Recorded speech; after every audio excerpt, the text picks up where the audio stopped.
结果没想到中国要在2027年超过美国了。2027年，原来说是可能还要缓个1-2年，结果今年这个上帝搞了个小阴谋，是吧？上帝给这个搞出来一个新冠，叫世界各国一弄，一搞这个新冠，这么一折腾新冠，结果对世界各国出了个考题，等于是，结果这个考题是个偏心的考题。这个新冠啊，这个东西啊，它是最不利于欧美的，最有利于朝鲜和中国的。所以全球抗疫，朝鲜第一，中国第二。朝鲜是个零嘛，是吧？朝鲜是零感染，所以这个体制啊，它可以做到。我们这个体制也好，但是比朝鲜还差一点，还不如朝鲜，所以咱还死了4000人，是吧？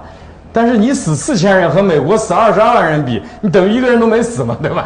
咱们等于差不多也是接近零感染，接近零死亡，14亿人死了4000人，你这根本就等于没人得病，没人死嘛。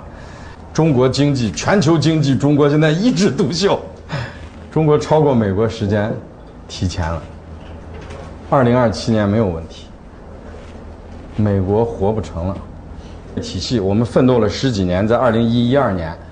我们已经在台海取得了对美日，在台海不是在世界，我们在渤海、黄海、台海，我们对美军形成了绝对优势，而且我们的扩军的速度是人类历史上所从未有过的。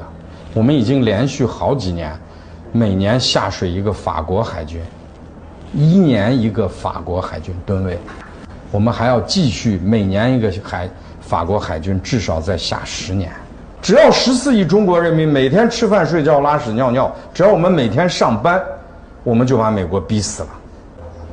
这个从怎么讲，中国的发展都是不可抗拒、不可停止，除非只要一个事情不出，只要中国不出一个戈尔巴乔夫，不把中国自己内部搞乱，不搞得自己分崩离析，中国的发展就不可抗拒。